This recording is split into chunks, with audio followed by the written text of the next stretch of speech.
we have many students that are out this week, and so, as usual, I would appreciate your participation in your lack of participation. So let's just get along with it. Turn over the page. This is a very, very interesting topic, and we have a week to get through it. That basically means we've got 4 lessons. And tomorrow we're going to be conducting the barium practical. Don't worry, you will have the holidays to work on it, and the validation will be the second day back. I will write all of this down on the screen for tomorrow. But it's very simple. You're going to be collecting data using the Geiger counters attached to the lab quests. You have to then extract the data. Please, I would suggest bring a thumb drive so that you can export it to your devices. That's probably the simplest way. So, that leaves us with 3 lessons, and maybe I'll steal 1 lesson from next term. However, dosimetry. This is going to be a measure of how much energy that you are absorbing. Thomas, can you close it, please? And as well, the subsequent physiological effects. Now, it is a little bit wordy because you've got either a localized dose or a whole body dose. Example, the localized dose is when Pierre Curie put a pellet of radium on his skin and left it there for 3 days. That whole area got absolutely cooked. Okay? If he was in his laboratory with all of these radioactive materials, standing in that room, he was getting a whole body dose. So you've got to be able to separate the two. But let's look at the equations first. There are 2 equations in this week. The first one is absorbed dose.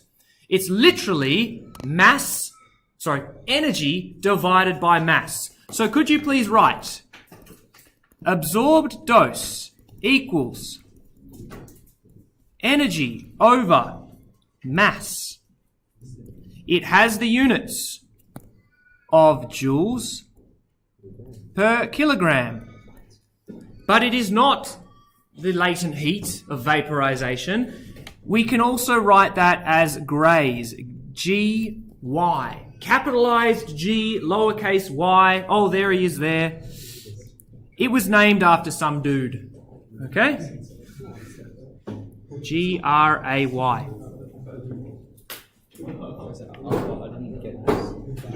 Are you...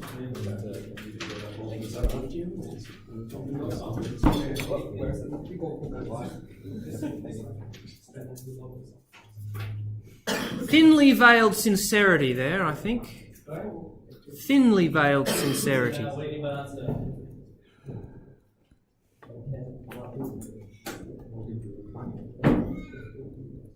Okay, very simple, guys. You don't even have to worry about whether this is a whole body dose or localized entirely to one section. Oh, okay, maybe, given that it's a section of mass, maybe the doctors, surgeons, radiologists have said, right, we're going to irradiate this area of tissue, and it has an approximate mass of 150 grams. We've got to convert it to SI units, okay? It's joules per kilogram, not joules per gram.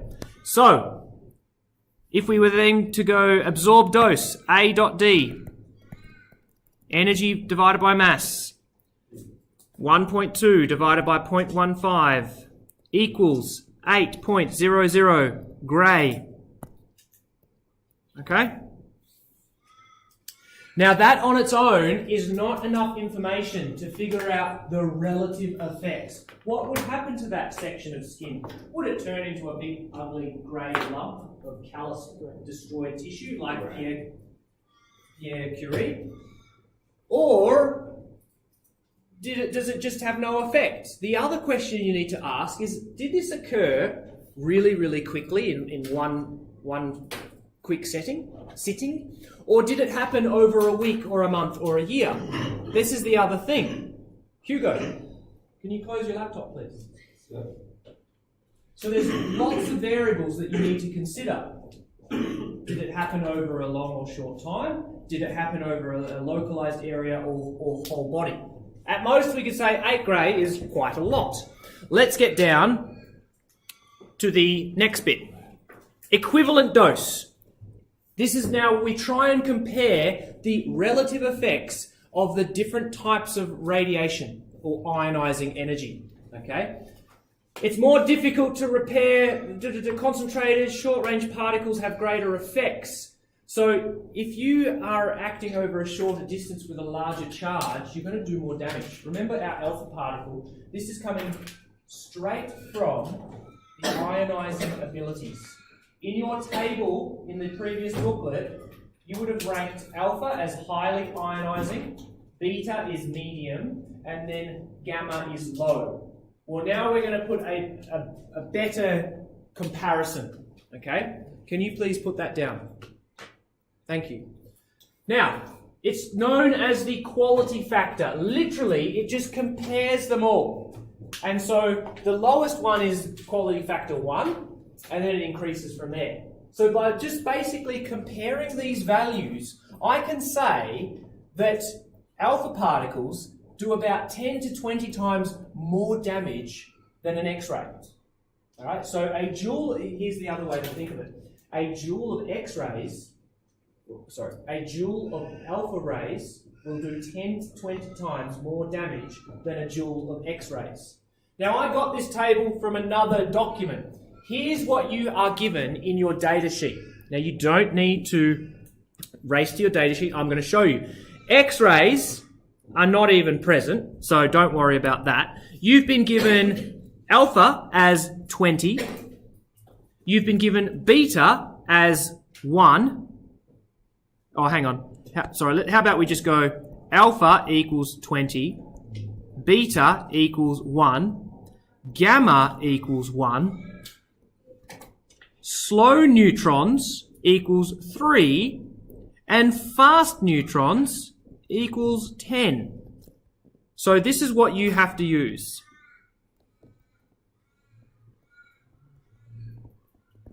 Okay? Don't ask me why. They've made it very, very simple, and I don't believe they've given it to 3 sig fig either. I believe they've given it to, where are my data sheets on? I thought I had data sheets here. People just throwing random craps. Oh, there's PCW's file up there. Alright, so data sheet, yeah. Here's the thing. It just says 1 and 20 and 3. That does not mean that you can just go do 1 sig fig for your answer. No, leave everything to 3 sig fig. This is like your specific heat capacity. If it says air is 1,000, it's not one, that is 4 significant figures. Bad example, but just, we're not going to use the sig fig rules for this kind of question. You're not going to round it to 1 significant figure. And I just wanted to show you that it's not as simple as saying that beta is 1. It depends on how much energy the particle has. Have a think. The more energy it has, the faster it's travelling, the more energy it has, the more work it would need to do on atoms to slow it down. The work it does on atoms is literally yoinking electrons off, ionizing. So if you've got more kinetic energy, you can ionize more stuff. That ties in with the energy of emissions of alpha particles, beta particles. Alpha has a lot more energy, and so it has a higher quality factor. So before we jump on, let's just figure out the equivalent dose of our alpha particle. The absorbed dose, here's the equation. It's quite easy. Where are we going to write it? We're going to write it here. The dose equivalent is your absorbed dose multiplied by quality factor. That's it. The units are sieverts. Again, named after some dude. Capital S, lowercase v. Turns out a sievert is huge. That is very, very nasty. And so more appropriate units are millisieverts, which you might wish to recall is 10 to the negative 3, 1,000th of a sievert, or micro, which is 10 to the negative 6, 1,000,000th of a sievert. These are more appropriate measurements. But remember, you have your metric prefixes in your data sheet, so there's no excuses. If you miss that micro and your value's 1,000,000 times too big, it's your own fault. So there's our equation. So, if they were alpha particles, we would say the dose equivalent equals, and again, this is a 3-mark question. 1 mark for writing the equation, 1 mark for throwing things in, 1 mark for getting your answer. Okay?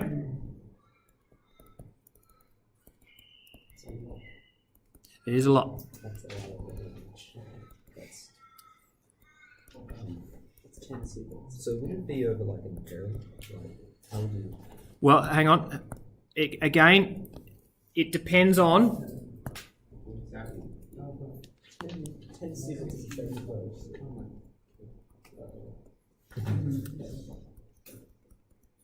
Localized or whole body. It depends on duration of exposure.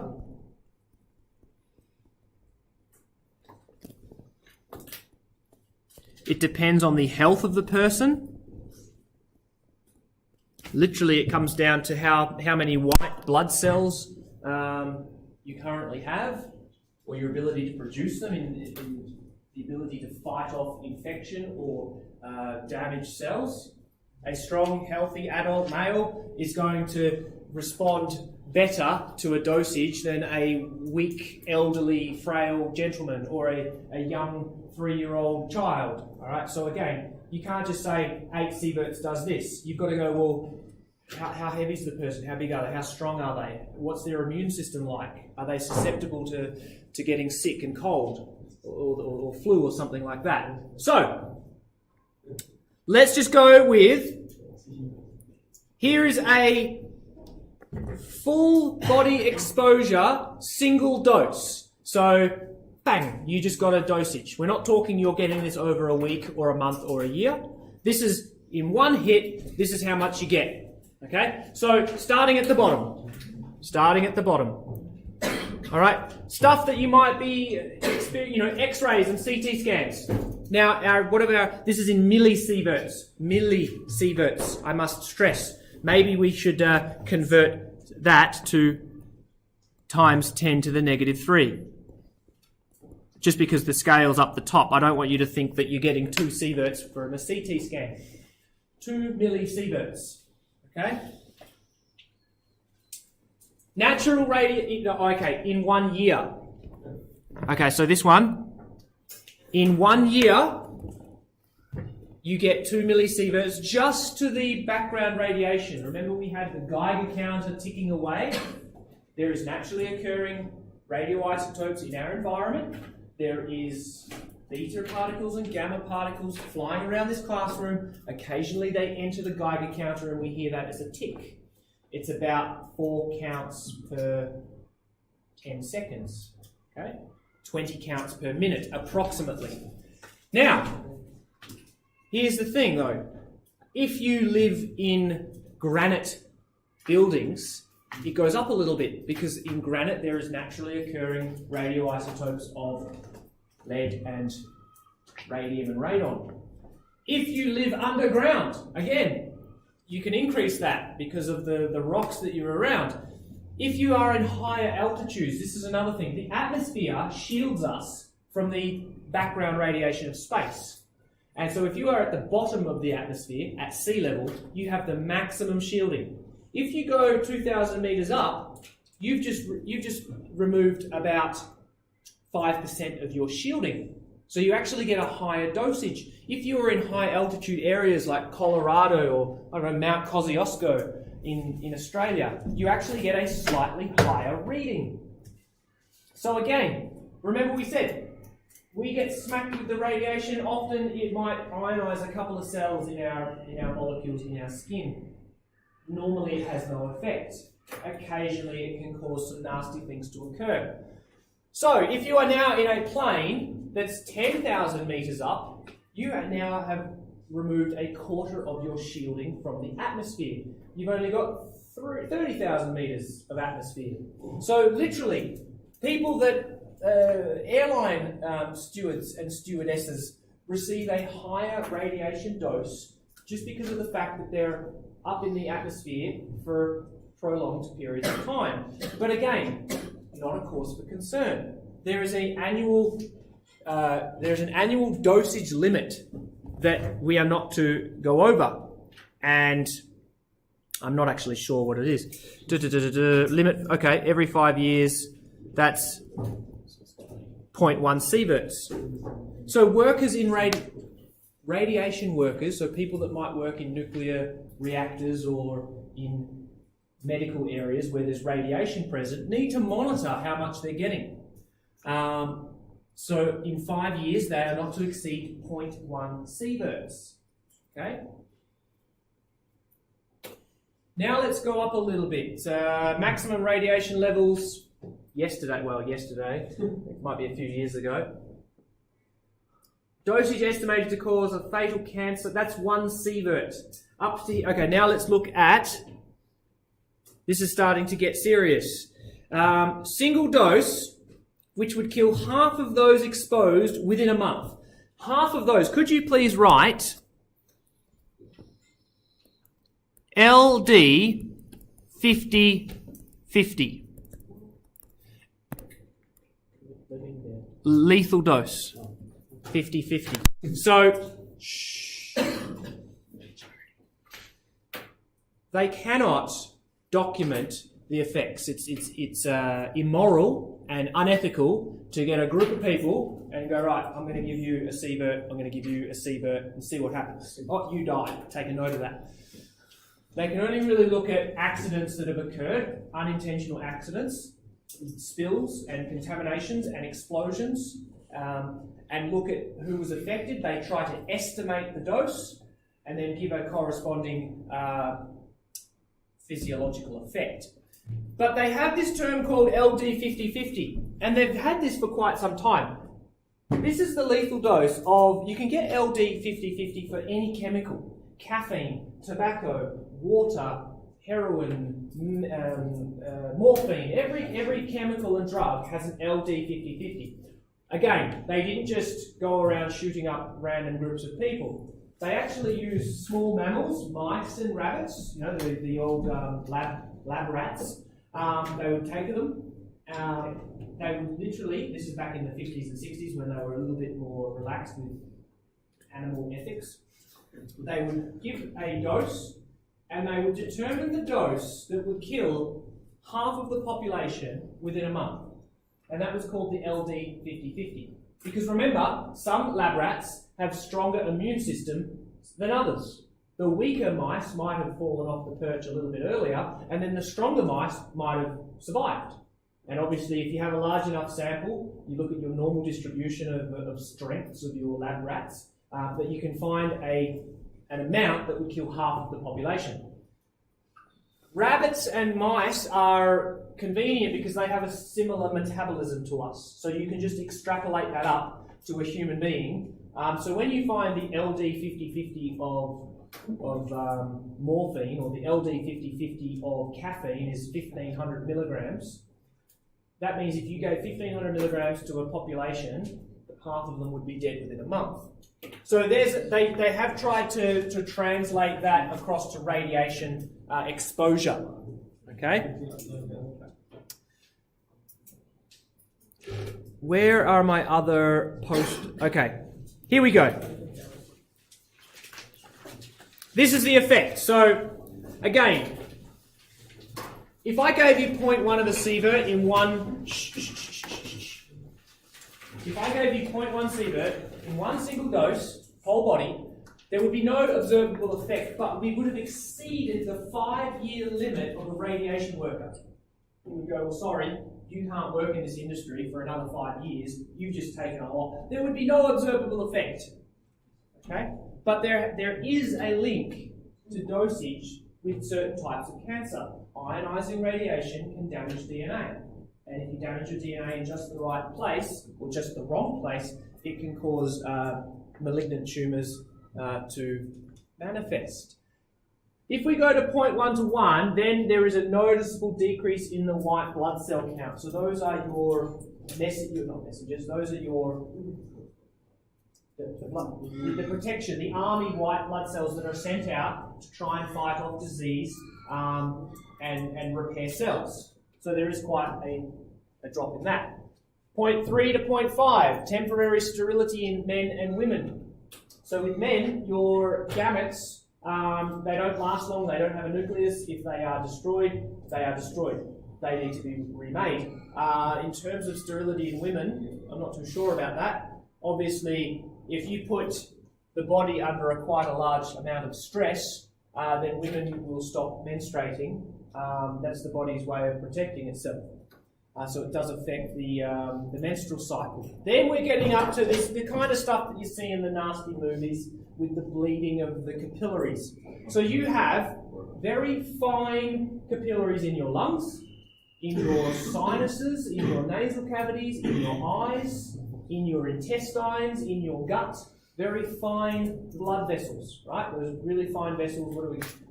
Your arteries turn into arterioles, turn into capillaries, turn into venules, then to veins. Yeah.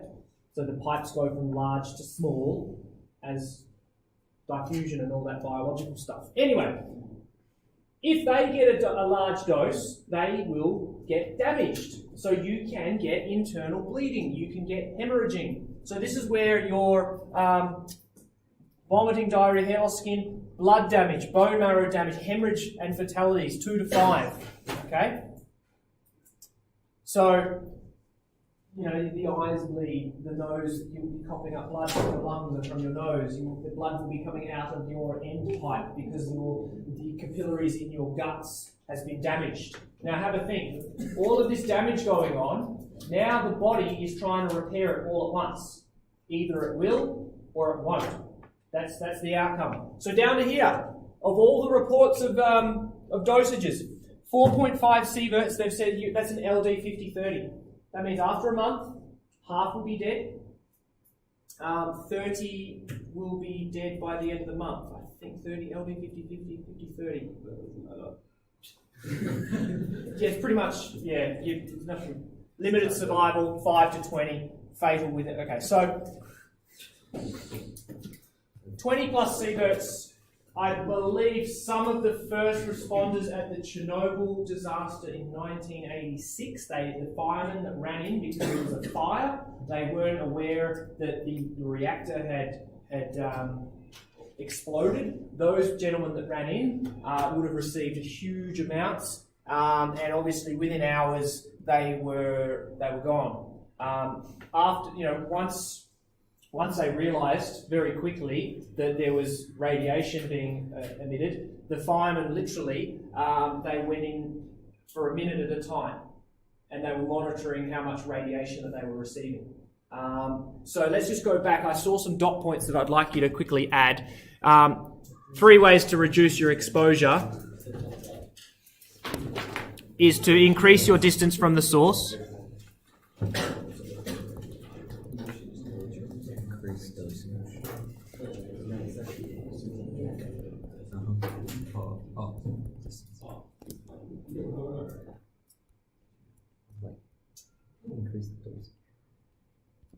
Okay. Obviously, the further you are away from the source of the radiation, that energy spreads out over the surface area of a sphere, which is 4 pi r squared. So you double the distance, you get a quarter. And I spoke about this when we had the sources out last week. You go 100 metres away, you're going to get 1/10,000th of the intensity. The next one is to reduce exposure time.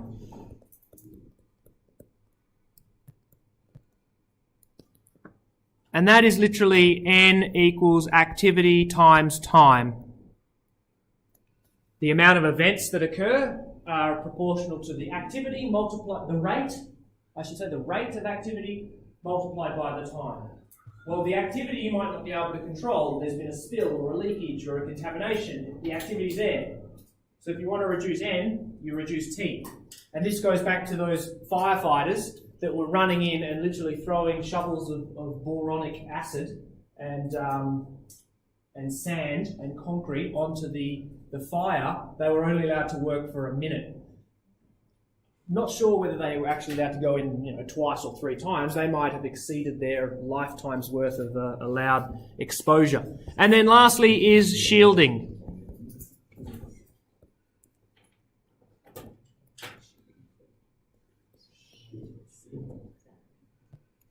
Depending on what you've got, it might be a couple of inches of concrete or it might be several meters of concrete. If we are shielding ourselves from beta, then we don't need as much. But remember, gamma rays can travel up to about a meter in lead. That's right, a meter in concrete. So in some cases, the reactor of certain nuclear reactors, you're walking through this maze of concrete. Literally, they've got 2 meters worth of concrete between the reactor and the workers that are outside the reactor. Yes? I think you misplaced Sorry? shielding. What about it? Employees, That's how I spelled it last year. Yeah. My point being, is it this, is it? That doesn't look right. Unless you are a feisty, heist, beige neighbour, what is it? Unless you... And they're over 900. Alright. Okay. Oh, here I go. Annual radiation doses in Australia. What latitude are we in? 33? I think. So, Thomas. Boys at the back. Matthew Gamble. Close it, please. There is an activity you could do. You could estimate your annual dosage in Australia. So again, everyone gets that. If you're at the equator, at sea level. If you go do a round the world flight, just because you are in a tin can 1,000 metres up, you actually get more exposure. For each 10 degrees of latitude. Now, that one's probably going to be... Why would the latitude change? It'd have to do with the amount of atmosphere that's above you.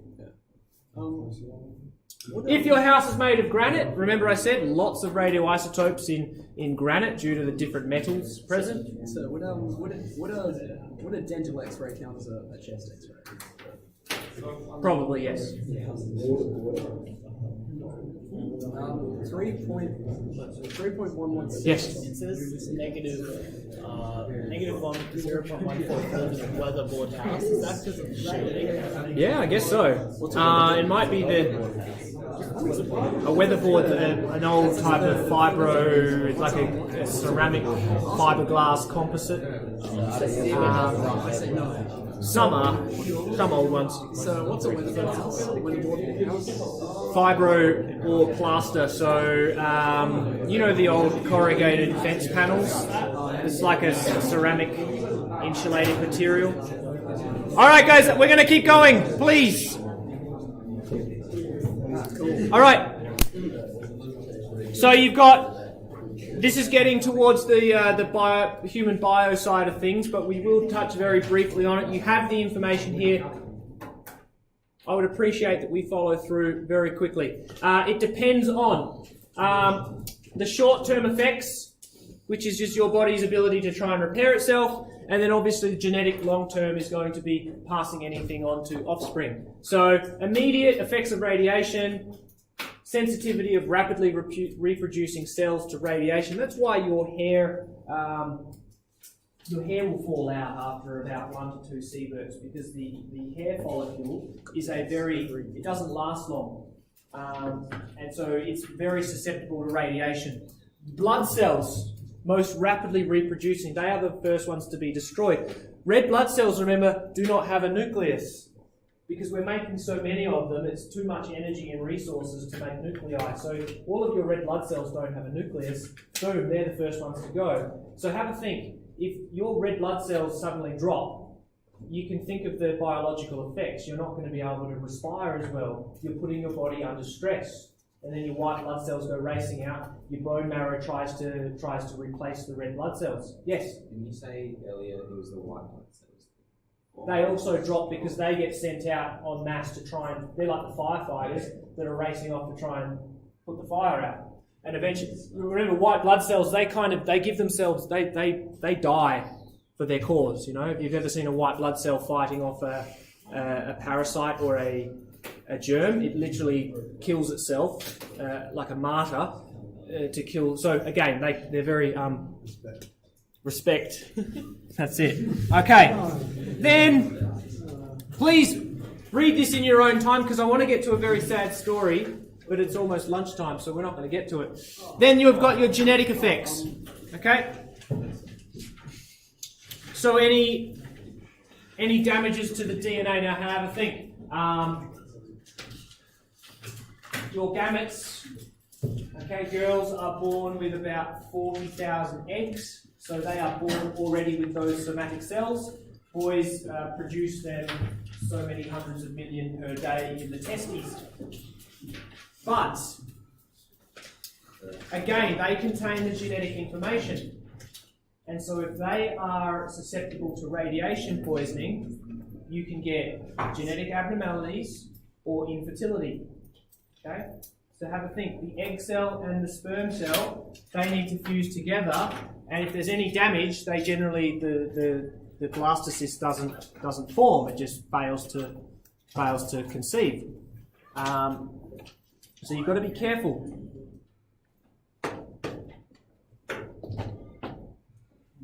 So that's about as much as I wanted to get to.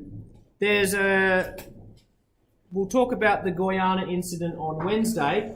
Guys, just be prepared. Tomorrow I will give you out your prac sheets and we'll very quickly, you need to do about 4 things. You get your background count and then you do two multiple trials of your barium 137. We'll do that in one lesson. We'll get it all done. Okay?